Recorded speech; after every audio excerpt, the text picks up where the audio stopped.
Thanks very much for staying with us. Time now for Eye on Africa with me, Georgia Calvin-Smith. Tonight, Ivory Coast's former president's legal team asks the ICC to acquit him on charges of crime against humanity. Laurent Gbagbo has been detained by the International Criminal Court for 7 years, but says there's no evidence that he orchestrated post-electoral violence in which thousands died in 2010 and 11. Also, there's a lockdown in anglophone regions in Cameroon as the country gears up for presidential elections this weekend. The insurgency in English-speaking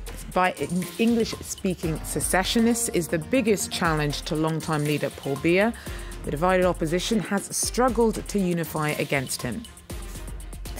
In Senegal, thousands of swimmers take the plunge between Dakar and the former slave island of Gorée for an annual 5K race that pays tribute to some of the suffering of Africans who were forced into slavery centuries ago. But first, Ivory Coast's former president, Laurent Gbagbo, has asked the International Criminal Court for crimes against humanity charges against him to be dropped because of a lack of evidence. He's been in detention for 7 years and on trial for 2 for his role in post-electoral violence in 2010 to 11. Around 3,000 people were killed in clashes that followed Gbagbo's refusal to accept the electoral victory of current leader Alassane Ouattara. Well, Monday's proceedings were closely watched in Ivory Coast. Our team in the country tells us more. Even before the day's proceedings began in The Hague, the pro-Laurent Gbagbo press in Ivory Coast was already announcing that the former president would be released. Supporters gathered in pro-Gbagbo areas to watch the proceedings on large screens, such as here at the EDS, a political forum linked to the FPI, the party formed by Laurent Gbagbo. Activists outlined the case for his defense. After 82 witnesses, the prosecution still could not prove that President Gbagbo was guilty. So we believe that given this lack of evidence, Laurent Gbagbo should be released. Some keenly await his return to Ivory Coast. There is, of course, some uncertainty, but we believe that good faith will help and that President Gbagbo will be fully cleared and released. And so he will be able to return to the Ivory Coast, where the people are waiting for him to begin realizing the country's reconciliation. In Abobo, the area of Abidjan where a market was bombed in 2011, allegedly on Gbagbo's orders, the topic of reconciliation is very real. Mamadou Soramijo campaigns for victims of the 2010 to 11 post-electoral crisis to be compensated.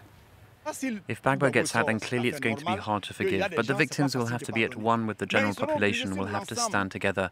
Many of the victims have been compensated and people have forgiven what happened. Seeing as they're in the minority, the victims would have to accept his release. Very few of the victims we spoke to were opposed to the former president being released, even this man, who took multiple bullets amid the violence. If he remains in prison, Ivory Coast will not be able to solve its problems. I would like him to be released so that everyone can be happy. But these hopes are by no means unanimous. Ivory Coast state lawyers have released a statement calling the bluff of Gbagbo's defence and demanding that the trial continue. Anglophone parts of Cameroon, at the heart of an insurgency that's cost hundreds of lives, were on lockdown on Monday. It marked 1 year since English-speaking separatists symbolically declared independence for a region that they've dubbed Ambazonia. Now, a 48-hour curfew was brought in the affected parts of the northwest and southwest. The areas have suffered from a violent government crackdown and attacks from armed separatists. They vowed that elections due this Sunday will not happen. The crisis has displaced an estimated 250,000 people in the southwest alone. The unrest is the biggest challenge to the presidency of Paul Biya.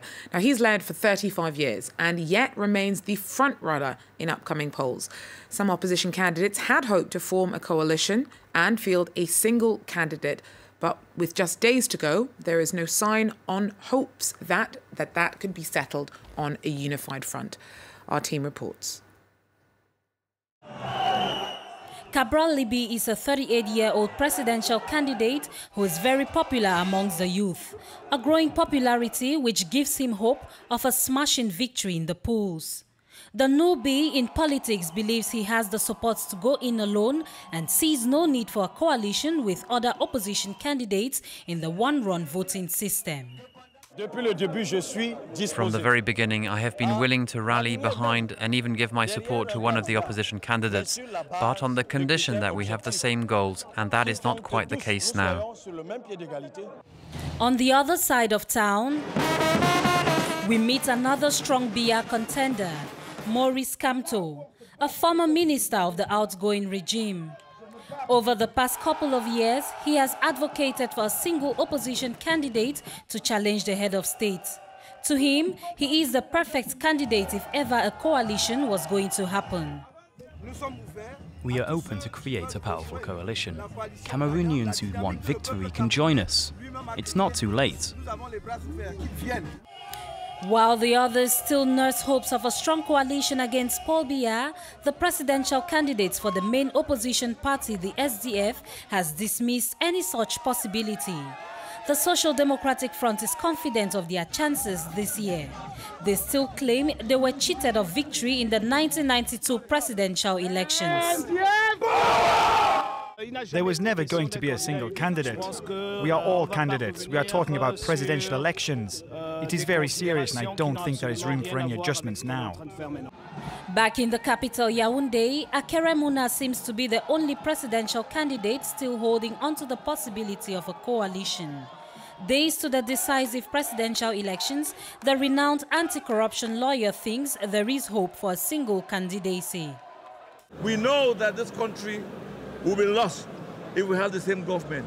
And I have hope that we'll come to an agreement to work together.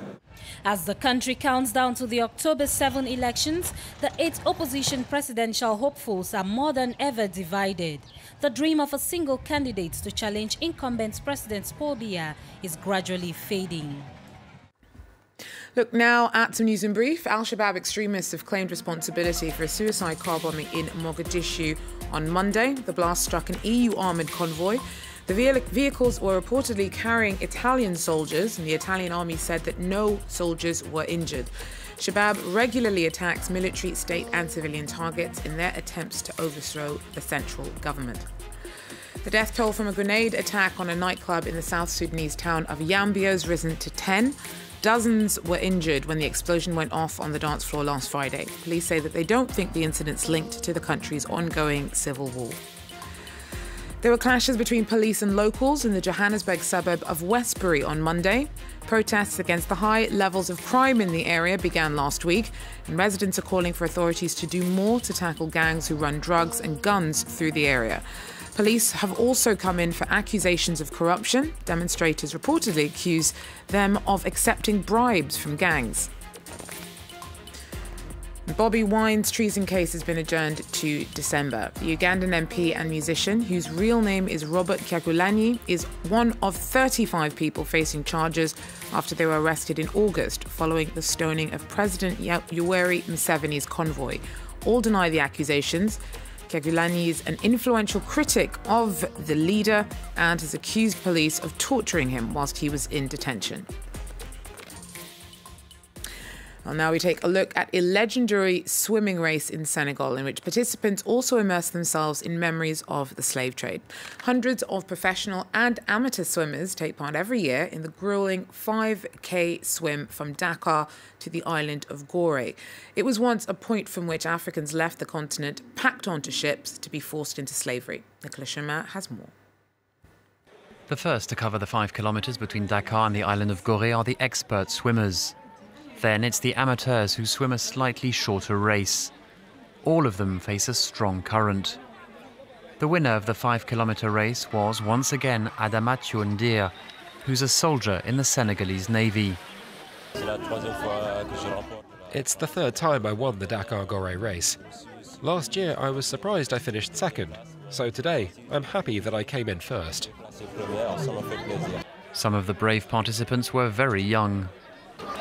Today it's the second time that I'll be taking part in the race. The swimming pool is easier because here there is a strong current.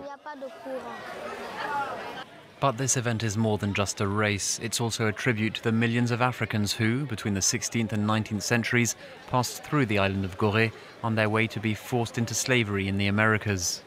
The Dakar Gorée swimming race is also a reminder of the history of the former slaves who didn't want to be sold on Gorée and would jump in the water and try to swim to Dakar. Events are also organised to teach the public about the dangers of the sea. According to the authorities, this summer, in the space of just 2 months, 40 people drowned while swimming off the coast of Dakar. Well, that's it for Eye in Africa. Thanks for joining us. Do so again. Take care.